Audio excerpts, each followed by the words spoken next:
Assalamualaikum warahmatullahi wabarakatuh. Selamat pagi Bapak Said, selamat pagi rekan-rekan semuanya. Perkenalkan kami dari kelompok 4 akan membawakan artikel review yang keempat dengan judul Why do people use gamification services? Next. Berikut adalah anggota dari grup 4, yaitu yang pertama ada Saud Mustafa, yang kedua ada Devi, yang ketiga ada saya sendiri, Wisma, dan yang keempat ada Widya. Ayo, Amelia. Next.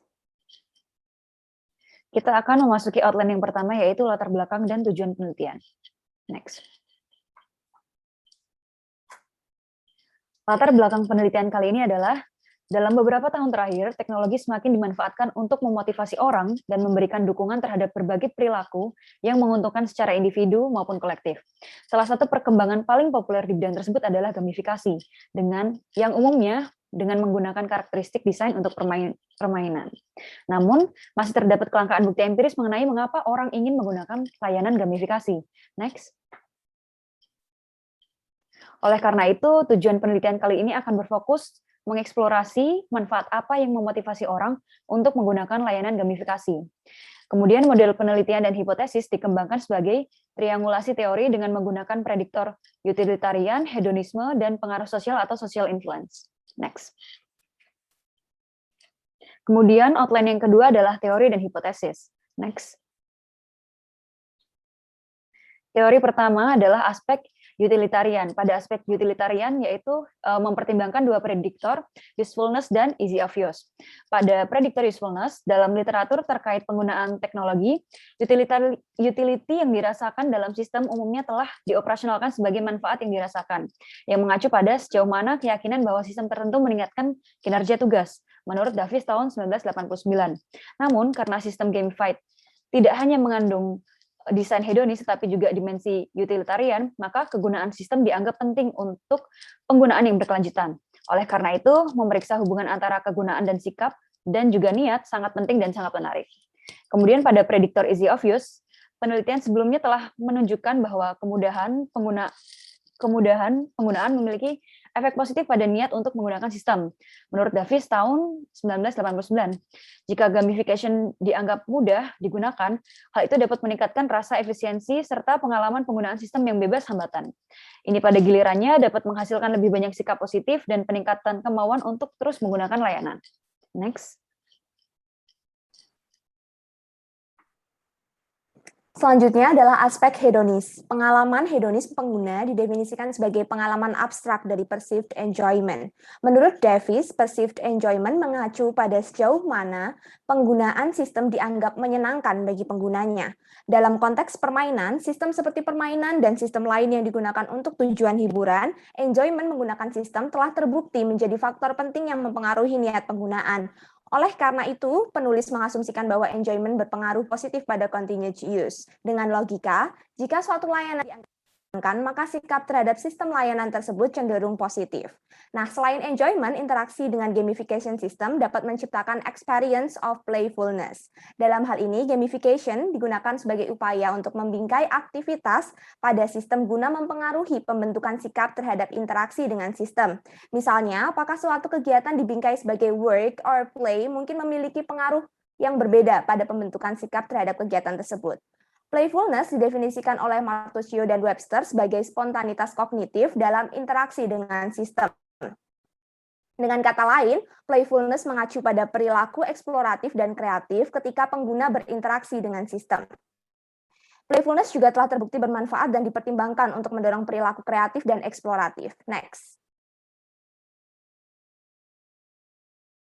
Selanjutnya adalah aspek sosial. Dalam literatur seputar adopsi teknologi, aspek sosial umumnya didefinisikan sebagai social influence atau pengaruh sosial. Nah, menurut Asgen, social influence ini mengacu pada persepsi individu tentang betapa pentingnya orang lain menganggap perilaku target dan apakah mereka mengharapkan seseorang untuk melakukan perilaku itu.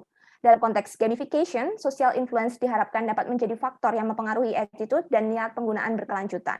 Penelitian sebelumnya mengusulkan bahwa social influence dapat mempengaruhi continued use secara tidak langsung melalui attitude. Kemudian secara umum, manusia cenderung membutuhkan keterkaitan dan penerimaan dari orang-orang terdekat. Nah, interaksi sosial yang difasilitasi dalam suatu layanan berpotensi memenuhi kebutuhan sosial tersebut. Selain itu, interaksi sosial juga dapat menciptakan sense of recognition. Menurut Hernandez dan kawan-kawan, sense of recognition mengacu pada feedback sosial yang diterima pengguna atas mereka. Layanan yang menghasilkan recognition dari orang lain akan secara positif mempengaruhi sikap pengguna terhadap layanan tersebut. Next. Selanjutnya adalah aspek sikap atau attitude. Menurut Asjan, sikap terhadap penggunaan layanan mengacu pada evaluasi keseluruhan penggunaan sistem, baik itu menguntungkan ataupun tidak menguntungkan. Nah, beberapa penelitian sebelumnya menunjukkan bahwa sikap dan niat penggunaan memiliki hubungan positif yang kuat.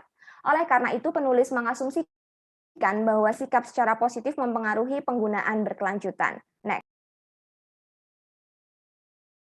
Baik, saya akan menjelaskan framework dan hipotesis untuk penelitian kali ini.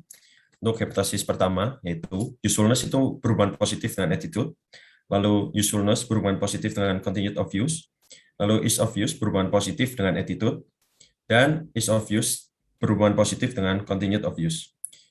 Ease of use terutama telah berkembang dalam literatur penerimaan teknologi sebagai salah satu antesidan utama untuk mengadopsi teknologi. Ini mengacu pada persepsi individu tentang upaya yang diperlukan untuk menggunakan sistem. Selain itu, ease of use telah dianggap sebagai prediktor penting penggunaan untuk sistem informasi utilitarian.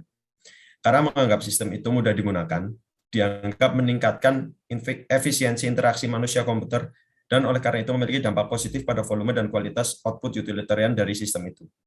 Selanjutnya, ease of use juga dianggap penting untuk pembentukan sikap. Karena gamifikasi mengacu pada penggunaan elemen untuk interaksi game, maka gamifikasi dapat dianggap untuk mempromosikan pengalaman hedonis. Dalam konteks penggunaan hedonis, ease of use telah terbukti secara positif mempengaruhi sikap dan niat penggunaan berkelanjutan. Lalu hipotesis kedua adalah enjoyment berhubungan positif dengan attitude.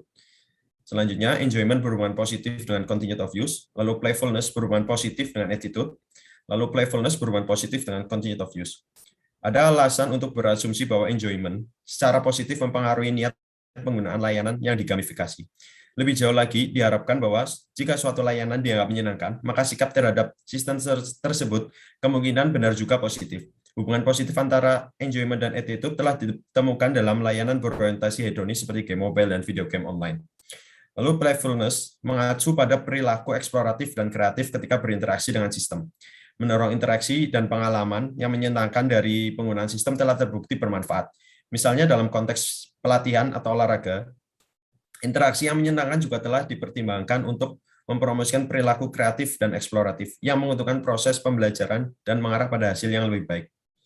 Lalu hipotesis ketiga adalah recognition berhubungan positif dengan attitude, recognition berhubungan positif dengan continuity of use, lalu social influence berhubungan positif dengan attitude, lalu social influence berhubungan positif dengan continuity of use.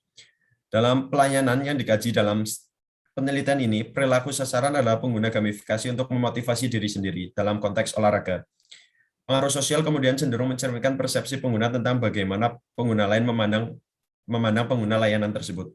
Interaksi sosial semacam itu juga dapat menciptakan misalnya rasa pengakuan yang mengacu pada umpan balik sosial yang diterima pengguna atas perilaku mereka. Saat berinteraksi dengan komunitas, seseorang pengguna berpotensi menerima pengakuan dari pengguna lain saat berinteraksi dengan mereka. Akibatnya, layanan berpotensi lebih positif dipahami ketika menghasilkan rasa pengakuan dari orang lain, sehingga secara positif mempengaruhi pengguna terhadap pengguna layanan. Lalu hipotesis keempat, yaitu attitude secara positif mempengaruhi continuity of use. Selanjutnya saya akan menjelaskan mengenai data dan metode. Untuk data ini dikumpulkan melalui kuesioner dari pengguna Fitocracy, layanan online yang mempermainkan olahraga atau layanan gamifikasi olahraga. Layanan ini memungkinkan pelacakan olahraga seseorang dan pengguna bisa memasukkan rincian olahraga mereka ke dalam Fitocracy. Gamification selanjutnya dimasukkan ke dalam layanan ini dengan memberi penghargaan kepada pengguna dengan nilai poin yang dialokasikan untuk olahraga yang dilakukan. Saat pengguna mencatat aktivitas, sistem menghitung nilai poin yang diperoleh pengguna dengan olahraga. Lalu untuk survei itu dilakukan dengan memposting deskripsi penelitian dan tautan survei di forum diskusi terkait, dan dalam kelompok dalam layanan, survei hanya dapat diakses oleh pengguna lainnya. Berikut adalah hasil dari respondennya ya. Selanjutnya, yaitu measurement instrument, yaitu semua variabel berisi 4 item, kecuali satu yang berisi 9 item, dan satu berisi 5 item. Setiap variabel diukur dengan skala Likert 7 poin, dari sangat tidak setuju hingga sangat setuju. Semua operasionalisasi konstruksi psikometrik diadaptasi dari sumber yang diterbitkan sebelumnya. Untuk validitas dan reliabilitas, yaitu pengujian menggunakan model melalui PLS SEM berbasis komponen di Smart PLS 2.0 M3. Lalu untuk mengurangi kemungkinan bias, metode umum, peneliti mengacak urutan item pengukuran pada survei untuk membatasi kemampuan responden untuk mendeteksi pola di antara item. Bias metode itu umumnya mengacu pada situasi di mana ada varians yang disebabkan oleh metode pengukuran daripada konstruksi yang diwakili oleh tindakan. Selanjutnya akan dijelaskan oleh rekan saya. Baik, selanjutnya saya akan menjelaskan mengenai hasil penelitian. Dapat kita lihat dari tabel yang pertama yaitu mengenai aspek utilitarian. Efek langsung yang dirasakan secara positif terkait dengan sikap yaitu sebanyak 0,513 dan kemudahan penggunaan dengan penggunaan keberlanjutan sebanyak 0,126.